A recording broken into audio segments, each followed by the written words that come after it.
What's up everyone, welcome back to my channel. In today's video I want to talk about how you can gain experience in a field that you want to transition into, right? And that's always a tough question. It's like, how do I get experience if I don't have experience, or how do I get a job if I don't have experience that requires me to have a job that requires me to have experience, and that cycle, right?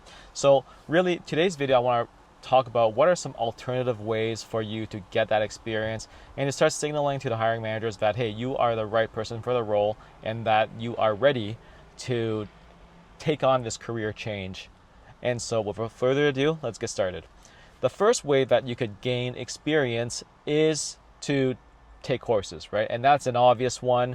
Go back to school. And now some people always ask me, like, is a master's worth it? Is a doctorate worth it, or is a graduate, like whatever degree worth it, or a certificate worth it? And it always comes down to, it depends on what you want to do. Now in some cases, some people want to make a jump into UX research, for example, and that's what I'm doing right now, so it's easy for me to talk about that. And for something like UX research, if you have a background in something that's not in the social sciences, it's difficult to make that jump. But if you get something like an HCI degree, human computer interaction degree, then yeah, you have a shot, right? Because you put yourself in a situation where you learn the proper methodologies, you speak to the right people, an alumni network, they can have people come back and tell you how things are going and how do you make this jump and so on, right? So HCI degrees, if you want to make a jump into UX research, totally makes sense. There are boot camps, such as Zero to UX, right? A shout out to my friend Kevin Liang, who I've worked with in the past. There are people who teach UX research methods, and these are ways for you to build experience going and getting that certificate, degree, or whatever. So back to school is the easy answer. Now, is it always the right answer? No, not really, because it depends on the tuition, and school is never cheap. And so on. So definitely that's something to keep in mind. And if you really want to make this jump, that means that you really need to have this clarity to make this jump, right? And so conduct informational interviews, speak to the people who are already working in the field to figure out, hey, is this a good idea or not? Am I throwing money into the ocean, or am I actually making a good investment? And they'll tell you, like, hey, yeah, this is a good idea, this is a bad idea, and figure out from there, right? But that really comes down to conducting informational interviews and networking. And I have some videos on that. I'll put it up here above so that you can check that out. Now, the second thing that you can do is to volunteer and intern in a new field. In every field, there are different types of communities, and there's always like levels of this community, right? Like there are communities for people to ask questions and like, how do I do this? How do I do that? How do I get involved? And blah, blah, blah, right? I'm looking for opportunities. And sometimes it does come down to just getting those reps in. And when I was making a transition into a different field at one point in time in my life, I too volunteered. So for example, when I was trying to get into UX research, I had a sociology PhD, and I obviously know research methods. I taught research methods at universities, but I never actually dealt with product before.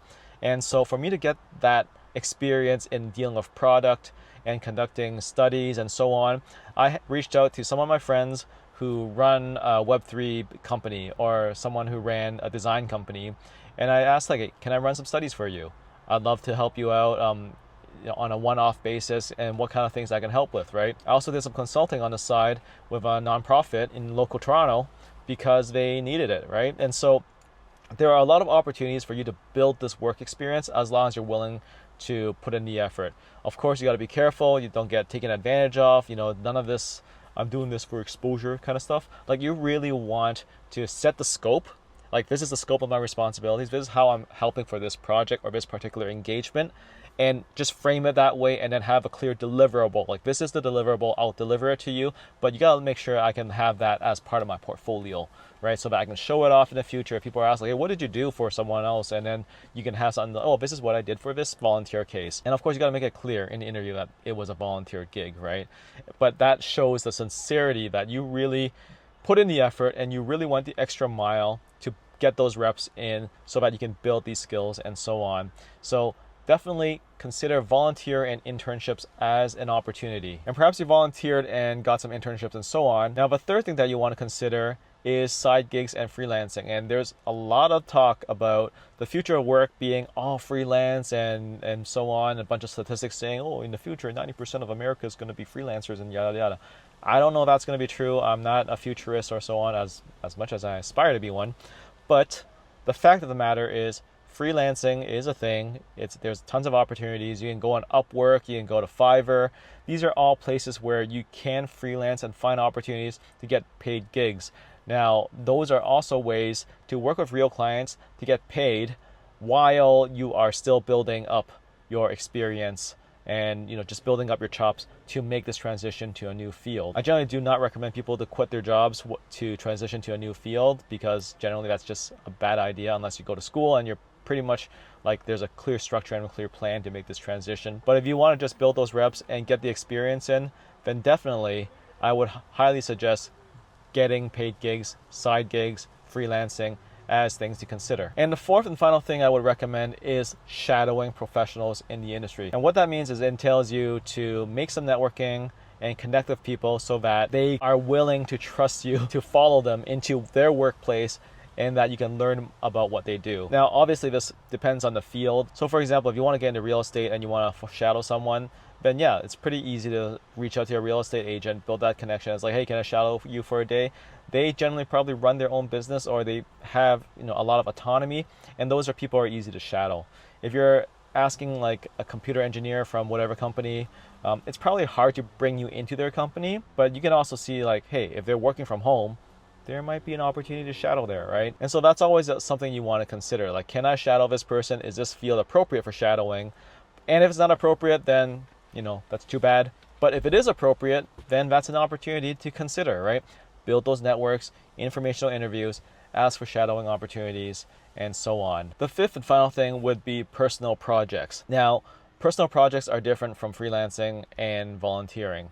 Personal projects are something that you take upon yourself to do so that you can kind of show that you have what it takes to be in that field. So in certain cases, it may be coding a simple program, or in other cases, it may be conducting a simple study and then generating a report to talk about your findings, right? So there are a lot of different ways to get those reps in. So even if no one's willing to take you in as a volunteer, no one's willing to give you an internship, no one's willing to pay you for your side gigs, if you really want to make this transition, you can use the personal project approach to get those reps in. However, my only caveat for personal projects is that you really need to get feedback, right? So if you are heading down the wrong direction, you are doing something and it's like obviously not good, you don't want to double down on that and start using that as your portfolio. So at the end of the day, you still need to go and build that network, speak with professionals in that field, in that industry, people who work in that field, and get feedback on it, so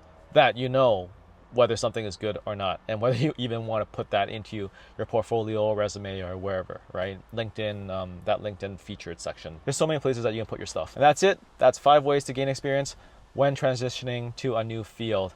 If you like this video, I hope you give it a like, share, subscribe, follow wherever you are, and I hope to see you around. Take care.